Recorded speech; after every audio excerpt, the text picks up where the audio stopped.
Hello everyone. This is AI announcer Loa of Dlive AI Weekly Seoul, bringing you all the latest news from all across the nation. Here is our first news.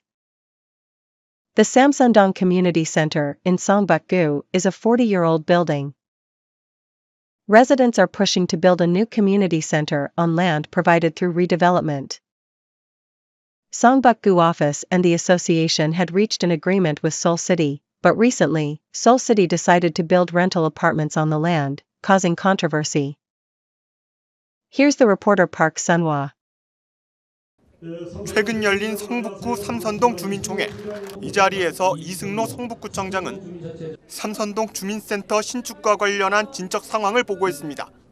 이 구청장에 따르면 동청사 신축 논의는 지난 2018년부터 이어졌고 결국 삼선동 내 재개발 기부 체납 부지에 주민센터를 새로 짓는 것에 성북구청과 조합, 서울시가 합의를 마쳤다는 겁니다. 그런데 최근 서울시가 이를 일방적으로 뒤집었다며 시 행정을 성토했습니다. 동청사를 우리 삼선도 전체 중앙에다가 이렇게 하기로 저희 구청, 그다음에 조합, 그다음에 서울시 주거정비과 이렇게 합의를 잘 봤어요. 요 며칠 전에 갑자기 서울시에서 안 된다는 거예요. 해당 부지에는 동청사 대신 임대 아파트를 짓겠다는 내용의 서울시 공문도 알렸습니다. 그 아파트 주거정비 사업이 이루어지면서 거기에 따른 비율 임대는 이미 법적으로 다 합의를 하고 끝났어요. 근데 최근에 얼마 전에 며칠 전에 갑자기 온 공문이 공공청사 동청사 지기로 했는다가 임대아파트 18가구로 더 지어라 이상 끝 이렇게 내놓은 거예요. 어찌된 사연인지 서울시에 문의했습니다. 해당 부서는 이번 결정은 서울시 결정이 아니고 재개발 심의 전문가로 구성된 서울시 도시계획위원회의 결정이라고 밝혔습니다. 위원회가 해당 재개발 지역에는 임대아파트가 필요하다고 판단했다는 겁니다. 8세대가 그걸로 해서 늘어간 건 8세대고요. 그 안건 그대로 올라가요. 그러니까 우리가 뭐 바꿨거나 그런 게 아니라 전체적인 그 도시계획을 짜는 거잖아요. 그 주변인데 인근이나 그런 거 다 반영한 거고.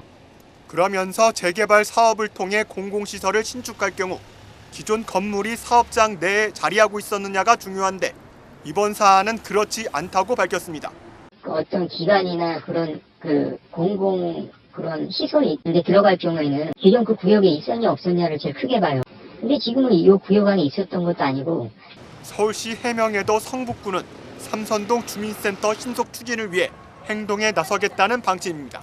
주민들과 전방위적 연대 활동을 예고하고 있습니다. 드라이브 뉴스 박선화입니다. Recently, as traffic accidents involving elderly drivers have been frequent, Gangnam-gu has decided to provide 200,000 won for transportation expenses to local elderly drivers who return their licenses. Currently, Seoul City provides 100,000 won in such cases. However, the criteria for selecting eligible recipients differ. Here's the reporter, Jong-gyu. 지난해 기준 강남구의 70세 이상 운전면허 소지자는 3만 5천여 명. 이 중 서울시가 추진 중인 고령자 운전면허 반납 사업에 참여한 운전자는 1,227명, 3.5%에 불과합니다. 반납률이 저조하자 강남구가 자체 지원 카드를 꺼내들었습니다. 우선 지원액을 2배로 올렸습니다. 근데 저희 구 같은 경우는 이제 서울시 전체적으로 봤을 때는 그렇게 반납률이 높지는 않은데 연간 한 1,000여 분 이상 이렇게 반납은 꾸준히 하고 계신데 교통사고나 또는 그 대중교통 활성화 차원에서 이게 실제로 운전하신 분이 반납하는 걸 좀 높이기 위해서 지금 이 제도를 시행하게 되었습니다. 또 다른 차이점은 실제 운전 여부를 확인한다는 점. 서울시 사업은 실제 운전을 하는지는 관계없이 면허만 반납하면 지원 대상이 됩니다. 반면 강남구의 경우 보험 가입 사실을 확인해 실제 운전 여부를 따집니다. 고령자 운전면허 반납 사업 효과를 높이기 위해서입니다. 장롱면허라고 해서 운전 안 하신 분들도 반납하시면 서울시에서 10만 원을 드리는 제도가 있는데 그거 외에 실제로 운전하시는 분들이 자진 반납했을 때 지원하는 제도에 대한 필요성이 좀 있어서 자동차 보험을 가입하신 분이 반납할 때는 그럴 때는 10만 원을 더해서 20만 원을 드리는 제도로. 고령자 운전면허 반납 사업은 강남구와 서울시 중 한 곳에서만 지원을 받을 수 있습니다. 한편 강남구는 대중교통 이용 활성화를 위해 오는 10월부터 어르신과 청소년, 어린이 등 구민 16만 명을 대상으로 버스 교통비를 지원합니다. 딜라이브 뉴스 엄중규입니다. A new attraction called Songbuk Starlight Yard, which combines lighting and art, will be created around Songbuk Stream, which flows through Songbuk-gu. It is expected to become a nighttime hotspot along with the Donamdong Cathedral, a Seoul cultural heritage site. Here's the reporter Park Sunhwa. 북악산에서 발원해 성북구를 지나 청계천과 합류하는 성북천. 주민들은 성북천을 찾아 산책하고 운동하며 일상의 피로를 풉니다. 자주 옵니다. 물도 시원하게 내려가고 그 장난이죠. 물론이야 사람들도 많이 다니고 그러니까 좋죠. 보행로 정비와 수목공원 조성으로 걷고 싶은 길이 된 성북천. 남녀노소 다양한 주민이 성북천을 찾는 이유입니다.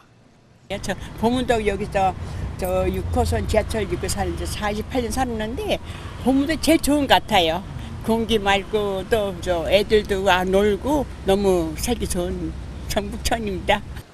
성북구가 주민 휴식 공간으로 사랑받는 성북천 일대에 야간 명소 조성 계획을 발표했습니다.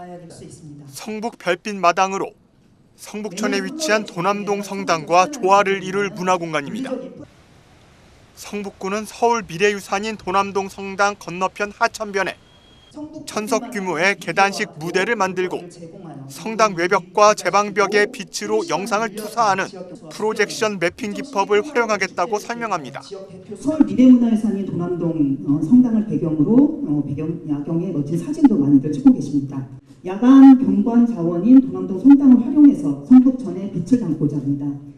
제방벽과 성당의 외벽을 대상으로 프로젝션 매핑을 추진하여 성북구는 사업 예산으로 12~3억 5천만 원을 확보했고 공사는 올 하반기 착공해 내년 3월 점등할 계획이라고 밝혔습니다.